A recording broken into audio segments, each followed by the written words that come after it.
Hello everyone and welcome to South Pole's Climate Action Digest, Corporate Leadership in a Post-Paris World. I'm Emily with the South Pole marketing team and I am hosting today's webinar.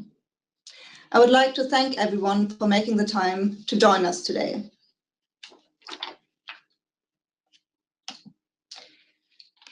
What you'll be hearing about today. First, we give you a little introduction. Then we talk about what will the climate landscape look like during the year ahead. Then we talk about carbon pricing, the key to achieving a 2-degree target.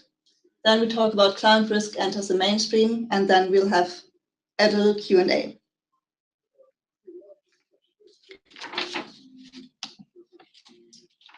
I welcome you from London together with our expert Jeff Swartz.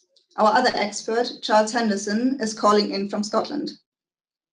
Our moderator will be South Pole CEO Renat Heuberger, who is joining us from Zurich. But before I give the floor to Renat, and while a few more people are signing in, let me just introduce you to a few housekeeping rules. As attendees, you are all on mute now. But if you have a comment or question, please raise your hand with the little hand symbol on your control panel or use the chat function. If you have technical difficulties and general questions, please contact us directly. For any content-related questions, we would like to refer you to the Q&A at the end of this webinar. Please note, this webinar will be recorded and we send you the presentation as well as the recording within the week. And now, over to you, Renat. Good morning, good afternoon, everybody. Many thanks for joining in our webinar. Many thanks, Emily, for setting up the stage. My name is Renat Heuberger. I'm a co-founder and the CEO of South Pole. First of all, welcome to a very exciting year ahead, 2018, a year full of major events which will decide on the direction where we're going in our fight against climate change and our quest for a low carbon and climate resilience path. Where are we right now? Some of you may have seen the World Economic Forum's Global Risk Report. I found it quite stunning. Out of the top 5 risks, 4 out of the top 5 were related to climate change, extreme weather events, and topics which are essentially dealing with natural commodities. In a way, this is not surprising if you consider that last year in the United States, extreme weather events already cost over $300 billion. Think about this figure, $300 billion of costs due to extreme weather events in 2017. But unfortunately, this might not be the end, because just before the climate conference in Bonn last year, there was also the United Nations Environment Programme, UNEP, and its Emission Gap Report 2017. And this gap report showed that the current pledges of government, the so-called nationally determined contributions, or NDCs, are not necessary or not sufficient to even come close to the 2 degrees target. So as the situation presents itself right now, even the pledges that we have now will not be sufficient, and we will have to factor in more significant costs due to extreme weather events. Now, this year, as discussed, is a crucial year to set the stage. The Paris Agreement, big show in end of 2015. We have 195 national commitments, all basically submitted to the Paris Agreement. But the big question is now, will these commitments be implemented actually? And also, many of these so-called NDCs are conditional on international support. How should that be done exactly? How exactly will it be accounted for? This year, in November, in Poland, at the next climate conference, the hope is that the international community will agree on binding rules, how such accounting is being done, how the relevant articles 6.2, article 6.4 will be implemented to basically pave the way for international accounting of climate finance. Whether that is going to be successful, we will find out over this year. However, already now there are some promising signs as well. For example, to close the gap, we can observe that in an increasing amount of jurisdictions, we have carbon pricing. Most notably, and we will have my colleague Jeff Swartz on this topic later on, China has launched its emission trading scheme. It's the biggest emission trading scheme of the world. Also, other countries from Australia to Mexico or Colombia are gearing up with such similar schemes. But also, and this is going to be the topic of my colleague Charlie, a lot of stakeholders and shareholders have become more vocal on climate risks and climate opportunities. For example, over 800 companies and regions have committed to use a carbon price. More than 12,000 commitments on climate action have been launched by companies, investors, and cities. And 20 investors worth $3.2 trillion have committed to a decarbonization of $600 billion in their assets. Finally, a new coalition of governments and institutions has been formed, aiming to secure finance for ambitious climate action and create a link to the Sustainable Development Goals, the so-called NDC partnership. And of course, we should also mention the aviation sector here outside of the Paris Agreement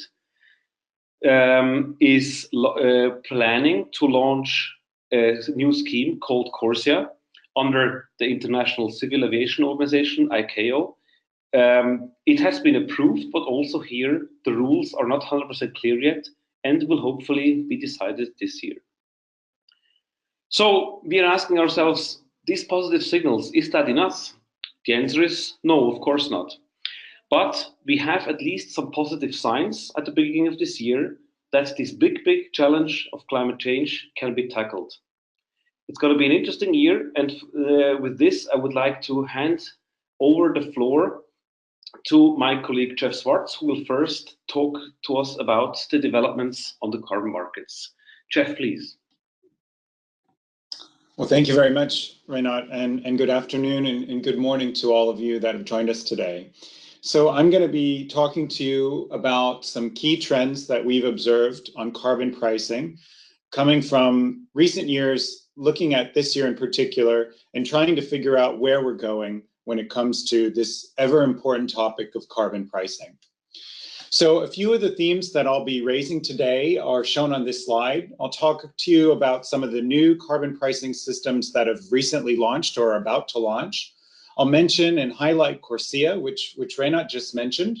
I'll tell you how carbon pricing factors up into the great implementation of nationally determined contributions, which governments are implementing around the world. We'll speak briefly about Article 6 of the Paris Agreement, and then we'll talk a little bit about where the voluntary carbon market fits into all of this. So this is the world today in carbon pricing. You see on the screen in front of you a number of different countries which either already have an emissions trading system in place or a carbon tax in place. And then there are a number of other countries who are looking at this moment in time whether or not they should implement an emissions trading system or a carbon tax. Together, if you add up all of these countries that have an ETS already in place, we're basically covering about half of the world's GDP under a carbon pricing system. That is a trend that is growing ever more so, especially now that China has launched an emissions trading system. And I'll talk to you a little bit about that in more detail in a few moments. But you can see in general that carbon pricing is no longer just a policy instrument that developed countries have chosen to employ. There are also now countries in different parts of the world which are undergoing rapid economic growth whilst also implementing a carbon price. There are quite a lot of things to mention on this topic, but I've just plucked a few of these for your consideration. Basically, carbon pricing is not just a national policy instrument, but it's also now a subnational policy instrument. And we see that most notably in North America, where US states and Canadian provinces are putting in earnest a price on carbon, despite national policy developments which might undercut efforts to implement climate change policies. Here in Europe, the prices in the EU emissions trading system have actually grown by 100% since the election of President Macron of France. That's something you might not read about in the news every day, but it's an amazing trend considering where we were just a few years ago and as recently as a year ago, with prices in the EU ETS being in the doldrums and many people in the market having a negative sentiment about where carbon was going in Europe. We also know that carbon markets and carbon pricing can achieve a lot internationally. And there was an amazing study that came out in 2016 by the World Bank Group, which basically showed that we can get to 2 degrees a lot cheaper and a lot more effectively if countries work together on carbon pricing. And you see that on the 3rd bullet point in this slide. And I'll talk to you about that in the context of Article 6 in a short moment. On top of all of this, and sort of overlaying all of it, is the action that you see inside corporations from Sacramento in California to Beijing in China. More and more companies are putting in place an internal price on carbon. And if you want to go somewhere and you want to be a smart company today and you have investments on notable continents and in several countries, you simply cannot ignore the fact that an internal carbon price is essential for your current and future investments. And Charlie's going to talk to you about some of that in more detail. So Article 6 is an important part of the Paris Agreement. And the reason why this is because it has basically become a home for carbon markets. It is now a permanent discussion under the UNFCCC for how carbon markets can be worked out cooperatively amongst countries in the context of the Paris Agreement. There are 3 main components of Article 6. One is where countries bilaterally cooperate on carbon pricing, where country A would buy emissions reductions from country B or vice versa. And that could also expand into something like a carbon pricing club, where you could have numerous countries cooperating with each other on the exchange of emission reductions.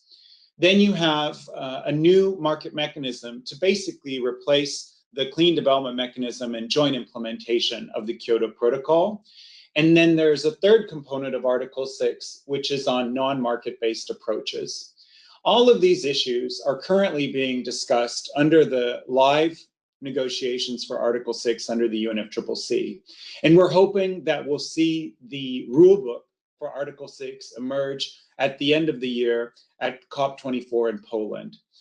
We expect that the rulebook will give guidance to countries so that they can understand how Article 6 can help them implement their NDCs. And a lot of countries are preparing for this rulebook to come out, and they are mobilizing money and resources towards buying emissions reductions to help implement their NDCs more cost effectively. But there are still a lot of open issues on the table for how Article 6 would unfold and how it'll ultimately operate. And it might be the case where we end up with high-level rules on Article 6 only. And that means if you're in a country that is planning on cooperating with another country on carbon markets, the responsibility for this rule book and the responsibility for understanding what kind of emissions reductions your government might buy or source would fall squarely on the shoulders of that government itself. And the UN's role would be something more like an overseer and understanding how a country may not double count emissions reductions and how it should report on those emissions reductions. So there's a lot of moving pieces in Article 6, but it's a permanent home for carbon markets. And that's why we're watching it closely here at South Pole. Article 6 fits into the bigger picture around implementing nationally determined contributions, because not only does it touch upon emission reduction transfers between countries, but it also factors into the ongoing negotiations around CORSIA and how airlines will soon be buying emissions reductions to meet their carbon neutral growth target under CORSIA. And some of those emissions reductions might come from the new Article 6 project mechanism, Article 6.4, which I showed you in the last slide. It's also important on the discussion around REDD+. So in previous years, it was very unclear how REDD+ fit into the broader conversation on international carbon markets. It's still unclear, unfortunately, how it will fit in under Article 6. But with the tie-up between Article 6, CORSIA, and REDD+, we're hoping that there will be new momentum coming into this discussion and that there'll be new demand for REDD+ in the future. But it all depends, again, on the rule book that we get from Article 6, hopefully at the end of this year. I'm just going to finish up my portion of this webinar by talking to you about 3 countries which are making massive strides on carbon pricing in 2018. And I'm going to start with Mexico. Mexico has had a carbon tax already, but it's recently, as of December last year, announced that it will have a carbon market, a national emissions trading system, and that it'll hopefully start that emissions trading system this year. The goal of the Mexican government is to have an emissions trading system that covers the entire economy of the country and to link this with the governments of California and Quebec by 2020. However, there's an election in Mexico in July, and many businesses in Mexico are looking at the outcome of that election before they make some serious investments in business decisions around the ETS. But it's an area of the world which we're following closely at South Pole, and we are excited that we have a number of emissions reduction projects and renewable energy certificates projects in Mexico to look at and participate in the emerging Mexican carbon market. Some of you might be familiar with Colombia's announcement last year that it launched a carbon tax on fuel providers and users. This was one of the most exciting developments in Latin America last year on the discussion around carbon pricing because it was rather unexpected. And the carbon tax started on January 1st. Last year, companies in Colombia could surrender carbon offsets to meet their carbon tax payment from certificates located anywhere in the world. And that created quite a lot of demand in the voluntary carbon market for Colombian companies. Starting this year, only offsets located within Colombia can be used towards the carbon tax. And so therefore, any Colombian company which needs to buy an offset to meet its carbon tax payment will have to do so with a certificate verified within the geographic boundaries of Colombia. And this is a kind of policy trend which we're seeing more and more. We see that in the latest developments around the South African national carbon tax as well, where they've looked at what Colombia is doing and have studied it very closely and are pretty much taking a similar approach with the South African carbon tax, which is expected to start next year. And in the region of Latin America, Colombia is leading what's called the Pacific Alliance group of countries, which includes Chile, Mexico, and Peru. And those countries are also looking at how they can cooperate on carbon pricing and voluntary carbon markets. But last, and certainly not least, is the most exciting development of all in China. China launched its carbon market in December last year. And when you look at the total amount of emissions that will be included, it easily dwarfs the total amount of emissions which are included in the EU's emissions trading system, which has been the largest carbon market to date. The government announced in its plans that it'll start just with the power sector, and gradually other sectors of China's economy will be added in over time. So sectors like cement, iron, steel, or oil and gas will be included in the ETS in future years. Allowances, basically emissions rights and permits, have yet to be distributed to companies in the power sector, and it's unclear how offsets will work in China's market either. And interestingly, China will have a national carbon market, but its pilot carbon markets, which you find in a number of different cities and provinces, will continue to operate irrespective of the national ETS. So this means in one country alone, the world's largest country by population and soon economy, and we'll have multiple carbon prices. And so this just adds a layer of complexity to all of us who are looking and exploring this market of carbon pricing around the world. So it's early days in China, but we expect to see many great things, and we're very hopeful that China's efforts to put a price on carbon will lead the world in terms of other countries to also adopt a carbon price. So that's it from me here, and I'll hand it back to you, Renat and Zurich, to take us forward. Thank you. Thanks a lot, Jeff, for this. So one angle you talked about now is the pricing of carbon. Yet on the other side of the spectrum, we have corporates who are increasingly facing risks that carbon may now have a cost, but also they anticipate opportunities. If, of course, they are stronger than their competition in tackling all these new realities, they may have a comparative advantage. So with this, I would like to hand over to my second panelist, Charlie Henderson, who is looking at the corporate risks and opportunity side of climate change and gives us some insights into the latest developments on that front. Charlie, please. Thank you, Renat. So I'm going to start by just considering what these business risks are. So 2017 gave us the second highest cost on record of weather-related insurance losses, $134 billion were recorded.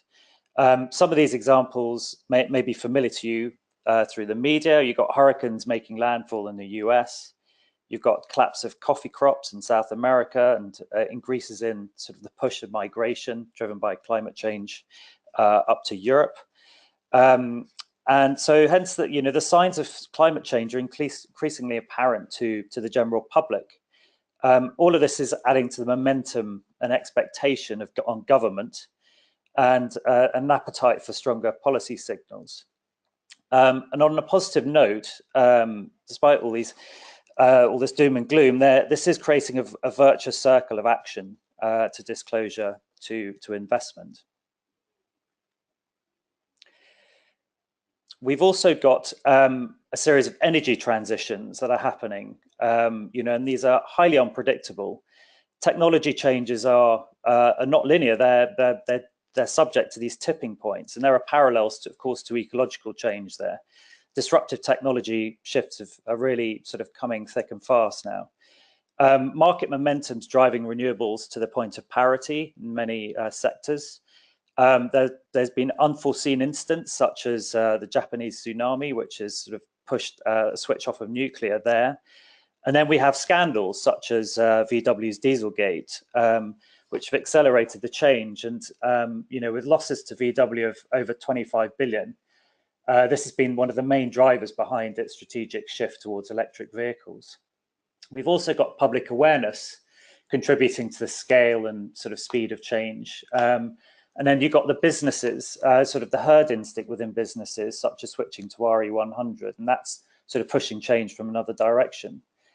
And all this has led utilities to change tack. We've got Dong Energy, which is divesting of coal, and it's now rebranded as Ørsted, a sort of leading wind-powered company. We've got Europe's biggest utility, Enel SPA, which is in Italy, which is transforming into a technology company, focusing on electric mobility and batteries. So all these transitions are pushing change.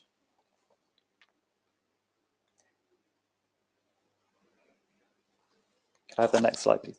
Thank you. We've then got shareholder demands, which are also getting louder and more frequent and more demanding.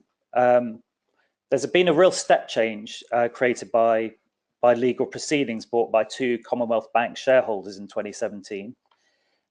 This was in response to the bank's interest in investing in a coal mine in Carmichael. But in an interesting twist, those proceedings have now been dropped, as the annual report in 2017 of Commonwealth Bank included an acknowledgement for the first time that climate change poses a significant risk. And in that, there's a promise to undertake climate change scenario analysis. Exxon, its shareholder resolution, had 62% of shareholders voting for disclosure, and that kind of defeated one of the most defiant stances on climate disclosure of an oil major. And this rulings ensure the companies had to publish the facts of it in its financial report about how it will be affected by climate change risk and the Paris Agreement.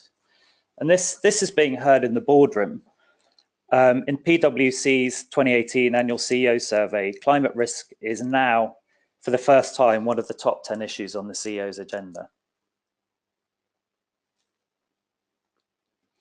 Now, TCFD is really the response from the investor community to climate change disclosure. The task force on climate-related financial disclosures was launched by the G20's Financial Stability Board and drawn from a wide range of business sectors from around the globe. It's chaired by Mark Carney, the Governor of the Bank of England, and supported by Michael Bloomberg, and led by 32 major investors. Its final recommendations on disclosures was released just last year, in the middle of last year in June. And the aim is to encourage organizations to assess and disclose material risks and opportunities in a standardized framework across jurisdictions and sectors. And that allows investors, lenders, and businesses to understand how climate change risks and opportunities will impact the financial position of the business and the resilience of its strategy. And those disclosures are encouraged in the financial report. So the TCFD involves sort of 4 quadrants. These cover a broad spectrum from disclosure on qualitative governance and risk management to compiling and ensuring that climate risks is recognized in the risk register and recognized as material, to more quantitative development of warming and low carbon scenarios, and also data management. And also target setting.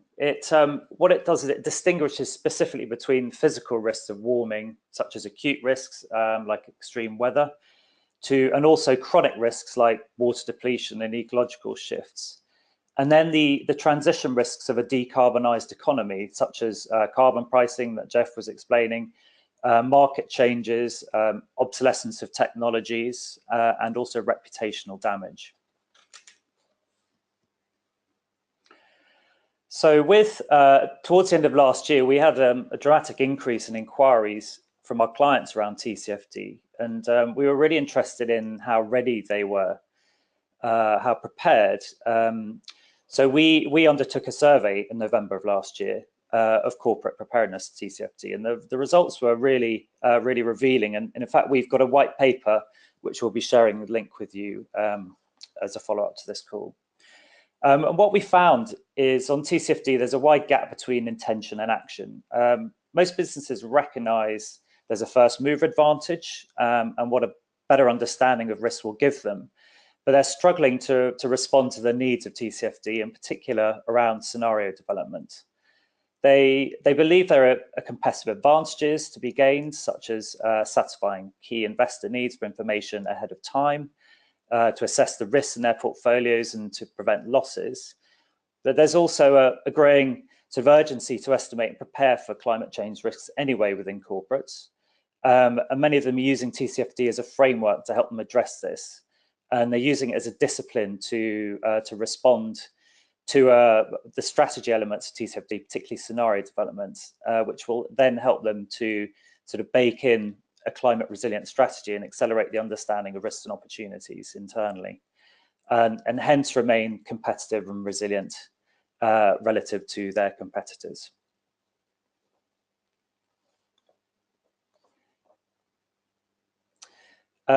Here's a brief summary of the activities and that we believe are really helpful by corporates to meet the needs of TCFD. These include a risk analysis and ensuring climate change is recognized as appropriate material on a risk register, an in-depth consideration of risk through more detailed understanding through the supply chain. You've got bottom left, you've got the quantification and better management of data, setting science-based targets, and taking a leadership position and aiming for climate stewardship, such as climate positive positions. And governance activities in the top right include increasing recognition of climate at the board level and understanding competitive positioning on TCFD and disclosure, and then preparing disclosures themselves. And then in the bottom right, we've got strategy, which is probably the most challenging area. It's certainly, what we've found.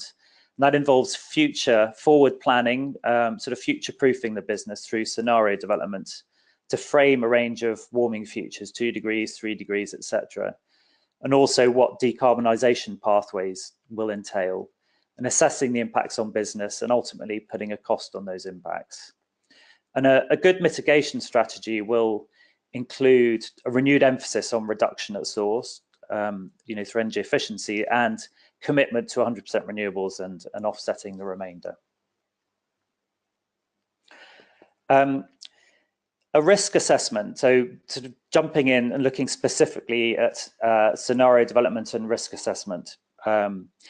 This starts with an inventory of operations and manufacturing sites within a business, an interviewing of key stakeholders, and analysing the risk register to identify key assets at risk.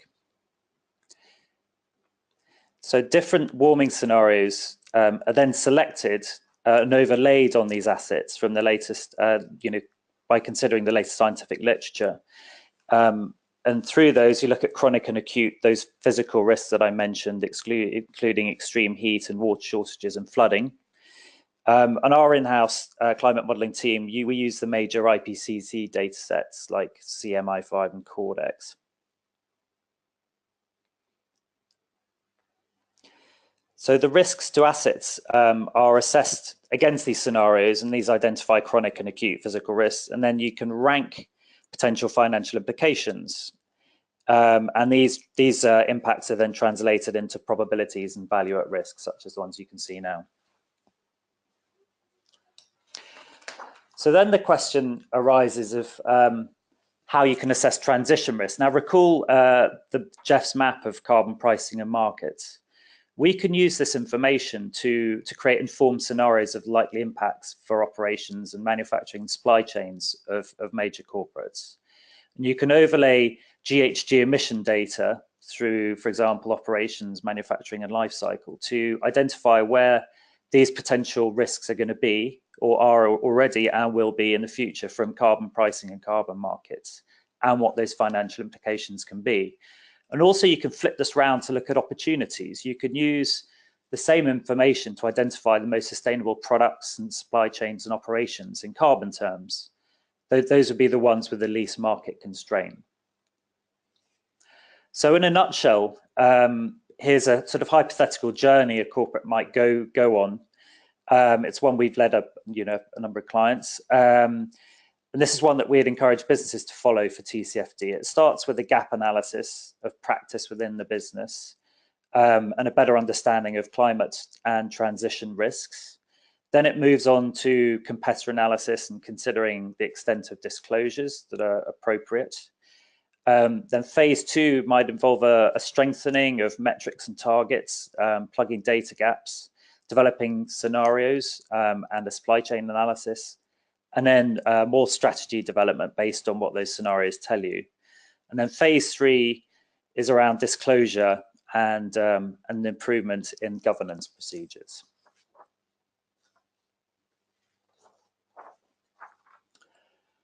So that's it from me. I'm going to pass back to Renat now. Thank you very much. Thanks a lot, Charlie. Thanks for those interesting insights. So, yeah, as you can see, I mean, if you compare the situation to what we had only like 3-4 years ago, it's really an entirely different world. We have much more serious targets and commitments on government levels, but at the same time, it looks very clearly like corporates and especially also investors are taking climate risks and climate opportunities more seriously and act upon that. If you reflect on Charlie's slides, I mean, the level of granularity, the level of detail with which people and companies are proceeding is much on a much different level than we used to see in the past. So let's conclude with the question, what does that mean for us in 2018? Which topics should you and we all watch out for. Here are a few conclusions that we present to you. First, linking back to Charlie, shareholders are more vocal about climate change. The question will be, will this lead to corporate climate action beyond PR? I have to say also, at the moment, a lot of the announcements of companies are announcements in the style of, we have set ourselves a 2025 target, or we are basically trying to achieve the following benchmark. But the question will be, are those pledges and are those announcements actually being taken serious? And will you at some point be able to clearly ex post measure how the companies decoupled, how they were able to decouple economic growth from emission levels? Second point, Donald Trump. No presentation these days can go without mentioning the President of the United States. And what is interesting is that essentially there's two conclusions you could get from listening to Donald Trump. First of all, he of course gives a lot of inspiration to many non-state actors. For those of you who have been at the COP23 in Bonn, you will certainly have noticed the two big drones of the We Are Still In coalition, a loud and vocal and fun coalition of corporates and local governments, city governments, and so on. And that climate action would not have been possible without the wake-up call of Donald Trump. So people are rallying behind climate action. But of course, we also cannot deny Donald Trump is also doing a lot of damage. Not only the most obvious topics like dismantling local environmental laws and rolling back achievements that have been done under the previous administration, but of course he also represents a very good excuse for a lot of other governments of other countries to take it a bit slower in their Paris commitments. And it's a good excuse to say, well, the United States are not moving, why should we be moving? So it's not clear. Will he be more inspirational or more damaging? Next topic we've mentioned already, that links back to Jeff's presentation, Paris Agreement, Article 6.2, Article 6.4. Will the rules coming out of this agreement, will the rule book be good enough, stringent enough to spur additional climate finance? Because that's what ultimately changed the game. The rules are all great, but if the rules are not stringent enough for private capital and to a certain degree also government capital to actually flow, those rules are not worth much. So the big test will be, are these rules clear enough, and do they provide an incentive for channeling additional finance? Next topic, again, aviation. CORSIA, the market mechanism Jeff has also been talking about. The question is, will CORSIA finalize its criteria? And if so, again, same question, will those rules be stringent enough so that through aviations who have to comply, there is going to be a significant amount of additional climate finance? The risk there, of course, is that the rules are basically done on a high level and will have to be refined. But under the current level, and we can tell you this from experience because we've worked with many airlines, at the very moment, the simple prospect that some rules could somehow come up is not enough to get any action at scale. That's clear. So we need to step up this game. And last but not least, regional carbon schemes such as China. Will they be instrumental in curbing emissions? Or, what of course is always a risk, will they be designed in a way that is basically not causing any impacts? We have had in the past a couple of examples where especially heavy industry, who of course has to pick up the bill, is lobbying heavily against the introduction of stringent targets and emission trading schemes. So the question will be, even if there are regional carbon schemes, will they basically be robust enough to really lead to measurable emission reductions at scale, allowing us to at least come close to the 2 degrees target. So those are a couple of conclusions from our side. Now, I use this opportunity to thank you all for joining our webinar. It's of course not finished yet. We have a Q&A session, but I wish you and all of us a very productive year ahead, and let's go all out in ensuring that we do our part this year in 2018 to move a little bit closer to a low carbon and climate resilient world. With this, thanks again, and I will hand back to Amelie, our session leader. Thank you, Renat. And now let us start with the Q&A part of the webinar.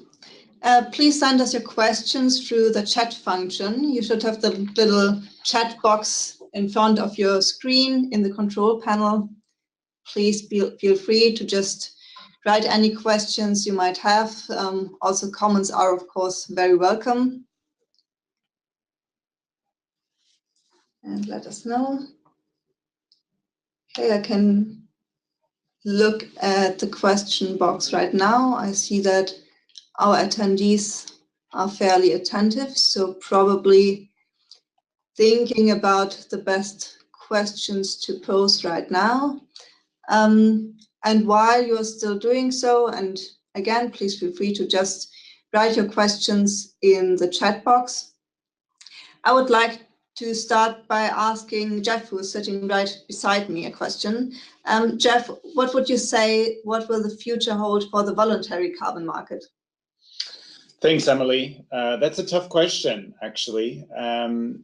You know, when we think about the fact that the Paris Agreement implies that every country will at some point in the future have a carbon budget and some form of an economy-wide emission reduction pledge, it's hard to identify what space there will be for voluntary action.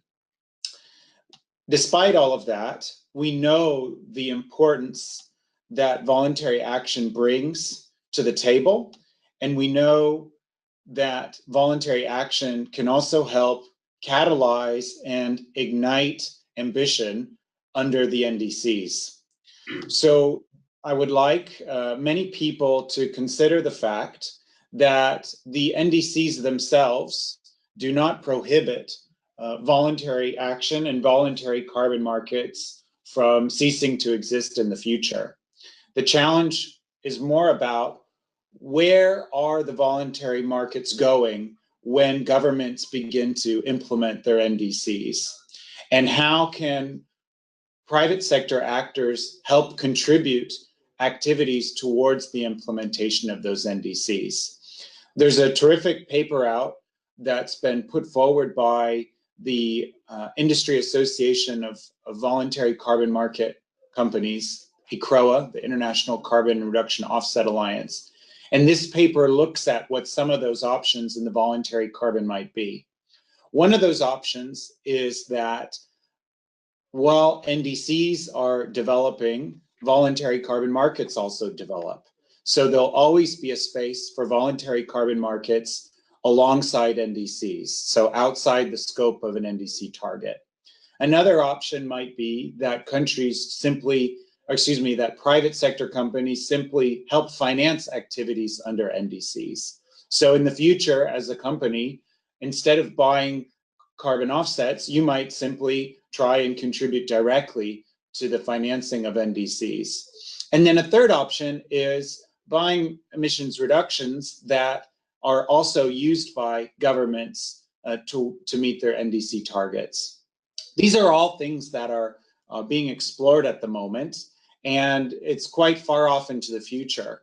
For the moment, climate neutrality commitments and action by the private sector in the voluntary carbon market shouldn't stop. In fact, it should accelerate under the Paris Agreement, because we know that the Paris Agreement sets us a 2-degree target, and we know how difficult it's going to meet. And we also know from Renat's remarks at the beginning of the webinar that we're not there yet. So I would say for the moment, the future of the voluntary market is very strong because we know what the long-term targets should be, and we know that the best way of reaching those targets is when the private sector comes together with government to implement activities.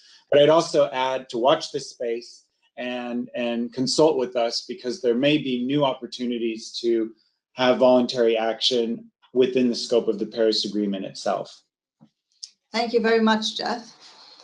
And now I would like to reach out a question that has reached us.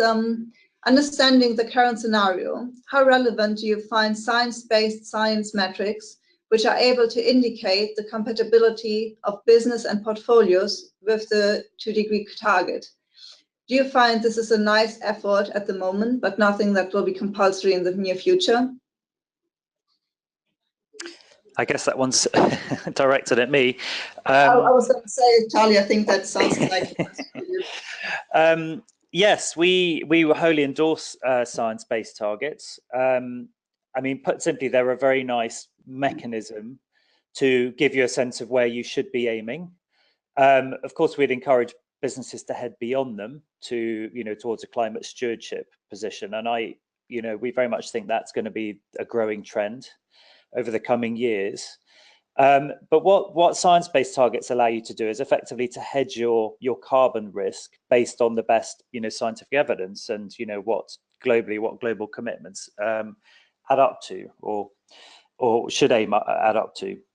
So it's a, put simply, it's a risk mitigator, and it's a very useful benchmark to use. And it gives you an indication of, once climate action starts to accelerate, the trajectory you need to be on. And if you find yourself sort of below the curve, i.e. not doing enough, then that gives you an indication of what risk exposure you might have. In terms of assets, from investments, from an investment point of view, that's something I didn't really touch on so much in my presentation, but TCFD, of course, is driven by the investor community. And it's a series of recommendations imposed on corporates.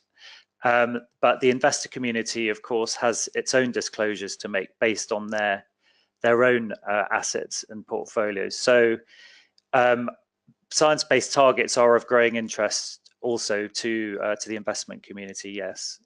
And that's, that we have a separate division that works with them that's linked to the Corporate Risks and Opportunities Department within South Pole.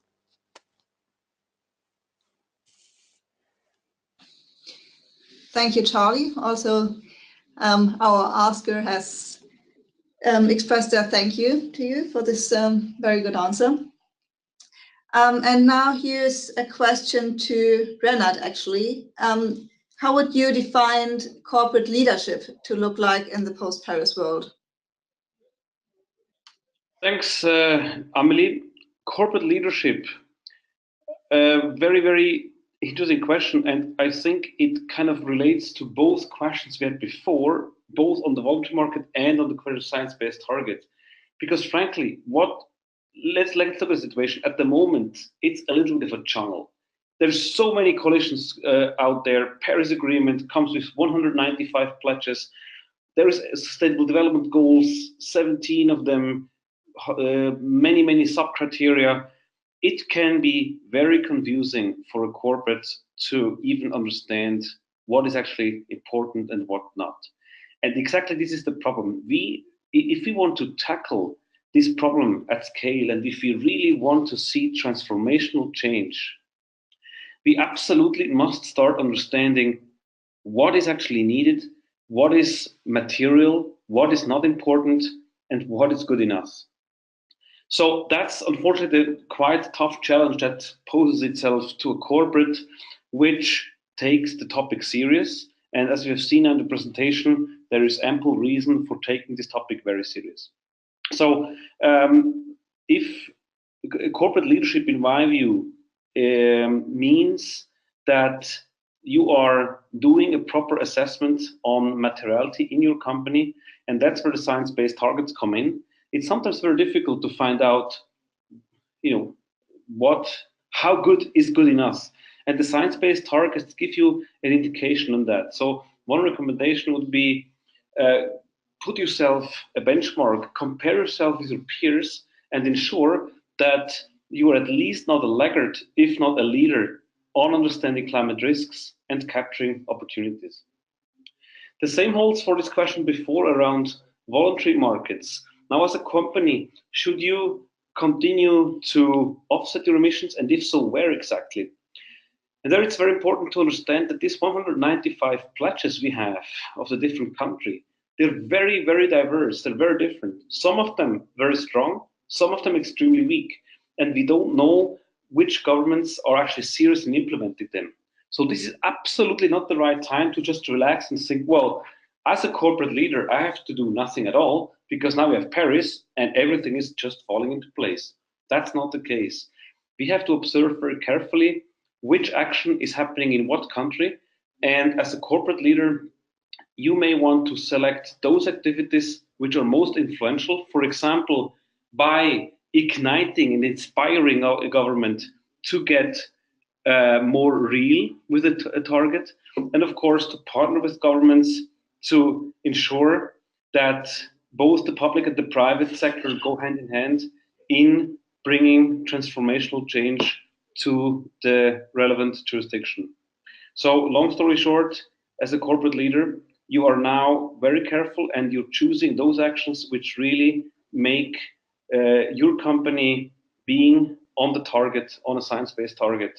You're comparing that with your peers and you're ensuring that you basically balance it out, the growth of your company with the big topic of climate risks and opportunities.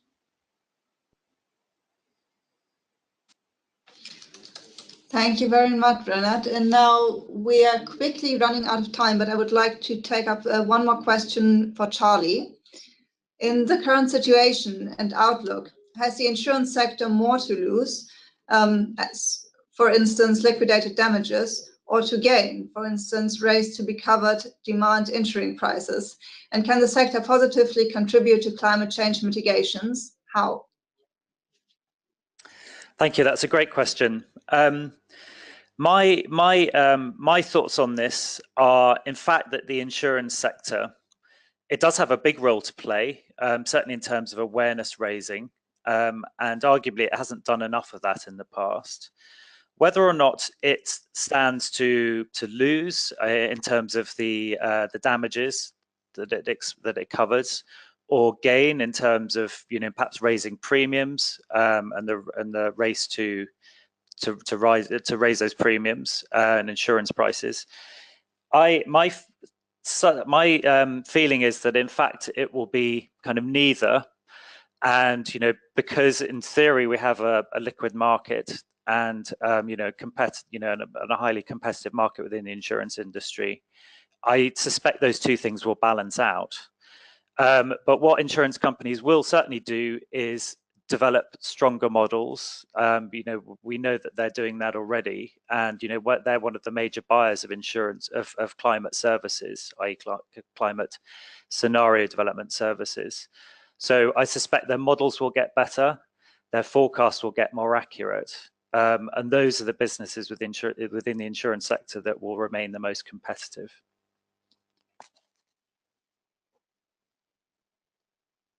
Wonderful, thank you, Charlie. And that actually concludes our time for today. I see there are a few more questions that have come up. I would like to ask you to send us these questions via email to events@southpole.com. Obviously, if you have any more follow-up questions, comments, and feedback, it's very much appreciated. As I said, please send these to events@southpole.com. And now from our end here at South Pole, it stands to say thank you all, and we hope you listen to another South Pole webinar again very soon. Thank you to our speakers, thank you to our listeners, and goodbye. Enjoy the rest of your day.